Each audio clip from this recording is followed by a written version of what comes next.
Shalom Jemaat Gereja Baptis Indonesia Waru Cabang Malang yang diberkati oleh Tuhan. Mari saya mengajak Bapak Ibu dan Saudara untuk kembali mengikuti program Keluargaku Bertumbuh. Ajak keluarga saudara, teman-teman terdekat saudara untuk bisa bersekutu sejenak pada malam hari ini. Mari sebelumnya kita akan berdoa terlebih dahulu. Bapa kami yang bertahta di dalam kerajaan surga yang mulia, puji syukur kami naikkan kepadamu Tuhan, bahwa hari demi hari Tuhan nyatakan perlindungan dan penyertaan yang begitu indah atas kehidupan kami. Dan hari ini kembali kami menikmati bagaimana kebaikan Tuhan sungguh sangat luar biasa atas kehidupan kami. Dan sejenak malam hari ini sebelum kami beristirahat, kami rindu untuk bersekutu bersama dengan keluarga kami. Berkati Tuhan, kiranya firman Tuhan ini menguatkan kepada kehidupan kami. Di dalam nama Tuhan Yesus Kristus, kami berdoa dan kami mengucap syukur.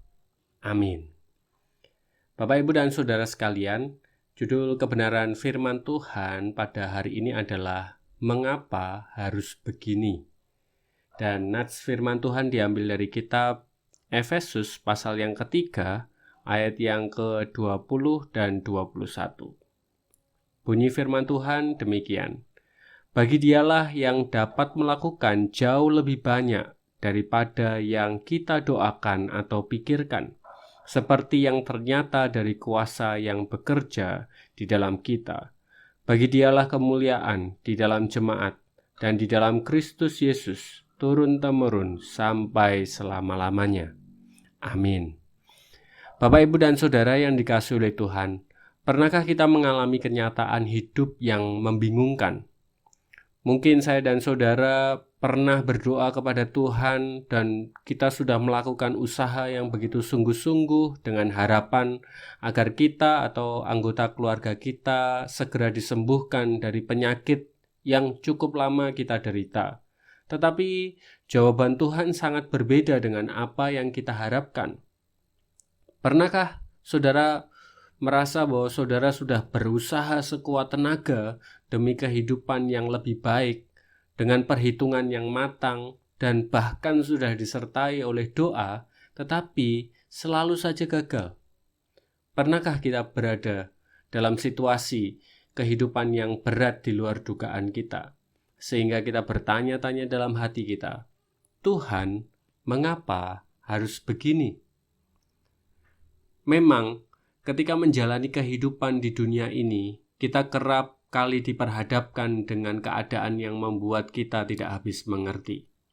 Kita sudah berusaha dengan perencanaan yang baik, kita sudah melakukan dengan hati-hati, bahkan kita sudah berdoa kepada Tuhan, tetapi hasilnya tidak seperti yang kita harapkan. Bahkan hasilnya sungguh sangat menyedihkan. Sering muncul pertanyaan dalam hati kita, sebenarnya Tuhan itu menghendaki bagaimana dan apa yang salah dalam hidup saya? Mungkin kita telah berusaha dengan baik dan disertai doa dengan kesungguhan hati, namun Tuhan tidak memenuhi harapan kita. Apakah kalau begitu Allah tidak peduli dengan kehidupan saya dan saudara? Atau apakah Allah tidak mengasihi kita? Benarkah Allah tidak menghargai jerih payah dan upaya kita? Atau Allah tidak mau mendengarkan doa-doa kita? Dan mungkin saya dan saudara masih banyak lagi pertanyaan yang muncul dalam pikiran kita. Tanpa sadar, kita sering menyamakan Allah dengan diri kita. Tanpa sadar, pikiran Allah kita samakan dengan pikiran kita. Kalau menurut pikiran kita baik, seharusnya Allah juga menganggap baik. Sebaliknya, apa yang menurut kita tidak baik dan jangan sampai menimpa hidup kita, seharusnya Allah juga menghindarkan kita dari hal itu. Bapak, Ibu, dan Saudara sekalian yang dikasihi oleh Tuhan, kita sering lupa bahwa pikiran Allah jauh melebihi pikiran kita sebagai manusia. Perhitungan Allah jauh lebih sempurna dibandingkan perhitungan kita. Ketika kita sedang mengalami situasi kehidupan yang tidak menyenangkan, hendaknya kita tidak buru-buru menganggap bahwa Allah bersikap jahat kepada kita. Allah mampu melakukan yang terbaik, bahkan sangat sempurna untuk kita, bahkan melebihi apa yang kita doakan atau yang kita pikirkan. Itulah sebabnya Rasul Paulus menyatakan, Dia yang dapat melakukan jauh lebih banyak daripada yang kita doakan atau pikirkan. Bapak, Ibu, dan Saudara yang dikasihi oleh Tuhan, terlebih ketika saya dan saudara merenungkan kehidupan saudara yang dipenuhi dengan kesulitan dan berbagai macam tantangan permasalahan, mari kita merenungkan bahwa sebenarnya Tuhan sudah merancangkan satu kehidupan yang luar biasa indah atas kehidupan kita. Karya penyelamatan yang telah dinyatakan Tuhan melalui Tuhan Yesus Kristus menjadi bukti bahwa Allah melakukan hal yang jauh lebih baik daripada yang kita rindukan, kita doakan, atau kita pikirkan. Allah begitu luar biasa bertindak untuk menyelamatkan kita, manusia yang berdosa. Dan karena itu Allah tidak menyayangkan putranya yang tunggal, yaitu Yesus Kristus, untuk dikorbankan di atas kayu salib untuk menebus dosa-dosa kita. Hal ini sungguh melebihi apa yang kita pikirkan. Allah berkuasa melakukan lebih banyak daripada yang kita doakan atau pikirkan. Yang penting bagi kita saat ini adalah saya dan saudara harus mengikuti apa yang dikehendaki oleh Allah. Kita tidak bisa memaksa Allah bertindak menurut cara kita. Kita nggak boleh mendikte dan mengatur Allah. Biarkanlah Allah melakukan apa yang Dia kehendaki untuk hidup kita.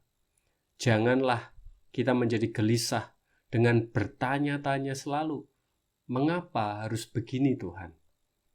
Yakinlah bahwa Allah dapat melakukan jauh lebih banyak dan jauh lebih baik daripada yang saya dan saudara doakan atau pikirkan. Dan itulah yang sempurna untuk kebaikan kita. Sebagai pertanyaan untuk didiskusikan bersama dengan keluarga saudara, apa yang saudara lakukan jika doa saudara tidak dijawab oleh Tuhan? Apa yang saudara lakukan jika doa saudara tidak dijawab oleh Tuhan?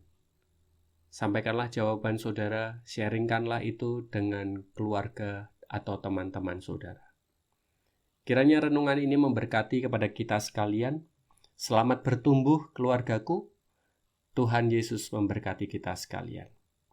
Amin.